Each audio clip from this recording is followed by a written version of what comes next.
Hello students. यदि मैं आपसे एक क्वेश्चन पूछूं कि मैटर क्या है और केमिस्ट्री में हम उसकी क्लासिफिकेशन क्यों करते हैं, तो आपका रिस्पांस क्या होगा? तो मैं राजीव शर्मा फ्रॉम myetutors.com इस एपिसोड में आपके साथ मैटर और उसकी क्लासिफिकेशन डिस्कस कर रहा हूं।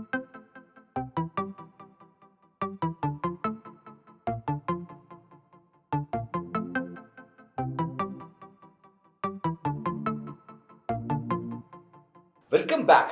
फिजिकल केमिस्ट्री में कंपिटेंसी लेने के लिए प्रैक्टिस होना बहुत जरूरी है और न्यूमेरिकल्स की प्रैक्टिस करना बहुत ज्यादा जरूरी है। और यदि आप न्यूमेरिकल्स के लिए कोई बुक्स ढूंढ रहे हैं तो you can check out the description box, जिसमें मैंने कुछ लिंक्स प्लेस किए हैं।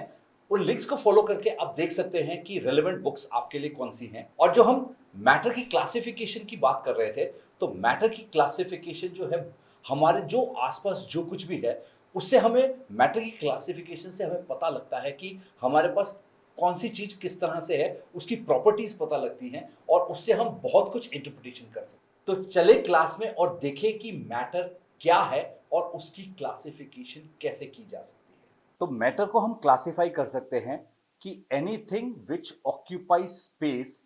अब यहां स्पेस का मतलब जो हो जाएगा, दैट इज थ्री डायमेंशन। कि जो भी चीज थ्री डायमेंशन में अपना स्पेस, अपनी थ्री डायमेंशन में एग्जिस्ट कर रही है और उसके साथ उसका मास है, उसको हम मैटर कहेंगे। तो जैसे एग्जांपल के तौर पे, जैसे गोल्ड बार है, जैसे गोल्ड की बार है, या फिर ग्लास है, या फिर कॉपर के ब्रिक है, या इस तरह से कुछ भी है, जो भी हमारे आसपास चीजें हैं वो सारी की सारी चीजें हम मैटर कह सकते हैं। तो अब हम देखते हैं आगे कि मैटर को किस तरह से क्लासिफाई करते हैं। तो अब हम क्लासिफिकेशन ऑफ मैटर देखें तो मैटर को हम ब्रॉडली दो तरह से क्लासिफाई कर सकते हैं। फिजिकल क्लासिफिकेशन ऑफ मैटर हो जाएगा। फिजिकल क्लासिफिकेशन ऑफ मैटर का मतलब हो जाएगा जब हम उसे फिजिकली या देख करके क्लासिफिकेशन कर रहे हैं। तो अब उसमें क्या हो जाएगा कि सॉलिड्स आ जाएंगे, लिक्विड्स आ जाएंगे और गैसेस आ जाएंगे। तो सॉलिड, लिक्विड्स और गैसेस जो हो जाएंगे वो फिजिकल क्लासिफिकेशन ऑफ मैटर हो जाएगा। तो अब हम देखते हैं सॉलिड, लिक्विड और गैसेस में क्या हो जाएगा। तो सॉलिड जो है, यूजुअली जब हम सॉलिड्स की बात करते हैं तो उनके क्या होता है, रिजिड शेप होता है, डेफिनेट वॉल्यूम होता है, दो कैरेक्टरिस्टिक प्रॉपर्टीज होंगी। इसके साथ जो थर्ड कैरेक्टरिस्टिक प्रॉपर्टी हो जाएगी वो हो जाएगी कि उनके जो एटम्स या मॉलिक्यूल्स जो भी हैं, जो इसके कंस्टिट्यूएंट पार्टिकल्स हैं, वो बहुत टाइटली पैक्ड होते हैं और उसको हम इसीलिए उसको ज्यादा कंप्रेस नहीं कर पाएंगे। तो इस तरह से हम बेसिकली सॉलिड्स की क्लासिफिकेशन कर सकते हैं। अब हम लिक्विड्स को देखें तो लिक्विड्स की कैरेक्टरिस्टिक प्रॉपर्टीज क्या हो जाएगी कि जो उसके कंस्टिट्यूएंट पार्टिकल्स होंगे वो उतने टाइटली पैक नहीं होंगे, थोड़ी सी उसमें स्पेसेस होंगी। इसके कारण से क्या होगा कि हम जो लिक्विड्स हैं उनको थोड़ा सा कंप्रेस कर सकते हैं। अब लिक्विड्स में डेफिनेट वॉल्यूम होगा पर उसकी डेफिनेट शेप नहीं होगी। It will take the shape of container, मतलब जब जिस कंटेनर में हम डालेंगे उस कंटेनर की लिक्विड शेप ले लेगा। तो ये सेकंड हो जाएगा लिक्विड की, जब हम फिजिकल क्लासिफिकेशन कर रहे हैं या फिजिकल क्लासिफिकेशन के हिसाब से जब हम देख रहे हैं कि लिक्विड्स क्या है। और जब हम गैसेस को देखें तो गैसेस में क्या होगा कि बहुत लूजली बाउंड होंगे, इसलिए क्या हो जाएगा उसमें एटम या कंस्टिट्यूएंट पार्टिकल्स के बीच में बहुत ज़्यादा स्पेसेस होंगी, इसलिए गैसेस की कंप्रेसिबिलिटी बहुत ज़्यादा है। और उसके जो कंस्टिट्यूएंट पार्टिकल्स हैं वो बहुत लूजली हैं, इसलिए उनका ना तो डेफिनेट शेप है ना डेफिनेट वॉल्यूम है। तो अब हम देखते हैं कि किस तरह से हम लिक्विड्स को, सॉलिड, लिक्विड्स और गैसेस को कंस्टिट्यूएंट पार्टिकल्स के हिसाब से क्लासिफाई करते हैं। तो जैसे ये हम देख रहे हैं, ये जो है इस समय जो है सॉलिड्स हैं, और इसमें यदि मैं इसको आप इसमें हम देखें तो इसमें कंस्टिट्यूएंट पार्टिकल्स के बीच में गैप्स नहीं है, बिल्कुल भी बहुत टाइटली पैक्ड है। और यदि मैं इसको स्टिमुलेट करूं तो स्टिमुलेशन में हम देखेंगे कि इसमें मूवमेंट बहुत माइनर सी मूवमेंट हो रही है, इसमें ज्यादा मूवमेंट नहीं हो रही है।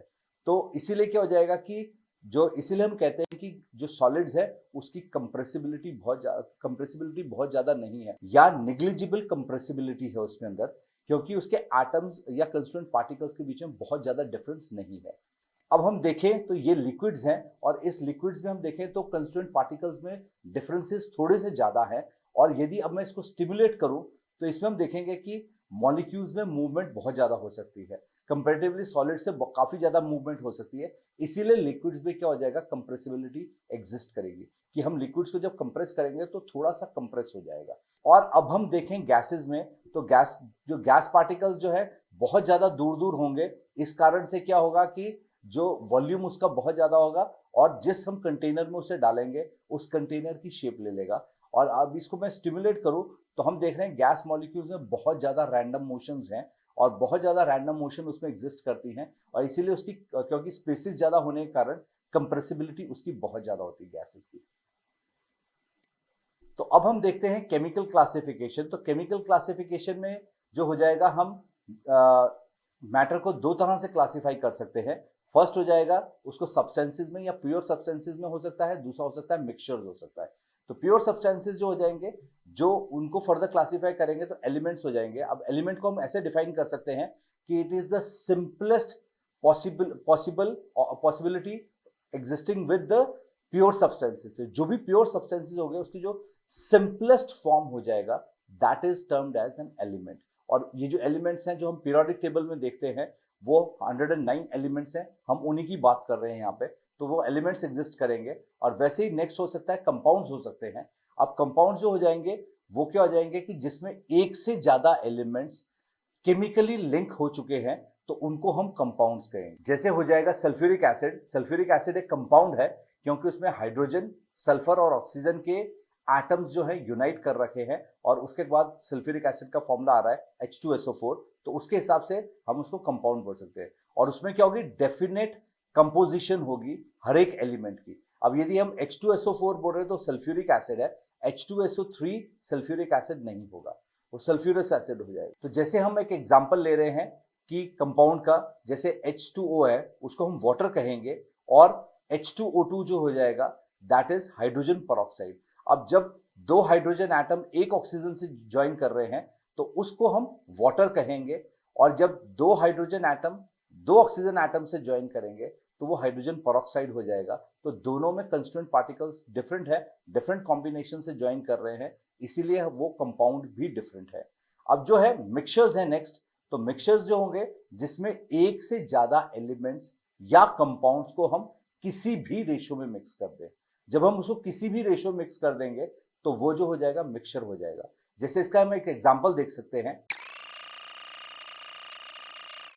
अब जैसे ये हमारे पास CaCO3 है, ये जो CaCO3 हो जाएगा ये कंपाउंड हो जाएगा इसमें, क्योंकि इसमें कैल्शियम का एक एटम है, कार्बन का एक एटम है और ऑक्सीजन के 3 एटम्स है। अब ये तीनों जो है आपस में एक फिक्स रेशो में ज्वाइन हुए हैं तो इसलिए ये जो हो जाएगा एक कंपाउंड हो जाएगा। पर यदि मैं कैल्शियम, कार्बन और ऑक्सीजन को किसी भी रेशो में मिक्स कर दो और ये केमिकली यूनाइट नहीं हो रहे हैं तो हम इसको मिक्सचर कहेंगे। तो इस तरीके से मिक्सचर और कंपाउंड में ये बेसिक डिफरेंस हो जाएगा। तो अब हम देखें नेक्स्ट आगे, तो मिक्सचर्स को हम फर्दर क्लासिफाई करते हैं into homogeneous mixtures and heterogeneous mixtures.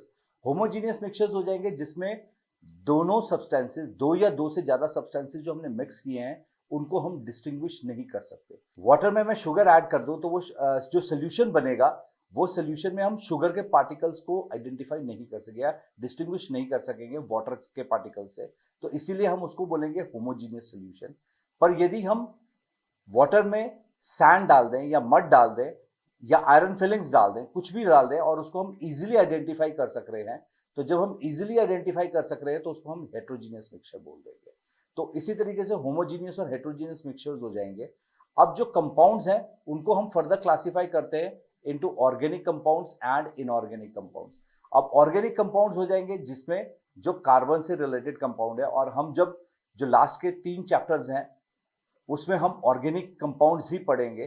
तो बेसिकली केमिस्ट्री में जब हम कंपाउंड स्टडी करते हैं और ज़्यादातर केमिस्ट्री में जो हम पढ़ रहे हैं वो सारे कंपाउंड्स को स्टडी करते हैं, तो इनऑर्गेनिक और ऑर्गेनिक केमिस्ट्री में हम जो है स्पेसिफिकली कंपाउंड्स के रिएक्शन, उनकी प्रॉपर्टीज और उनके साथ एसोसिएटेड फिजिकल या केमिकल प्रॉपर्टीज को डिस्कस करते हैं।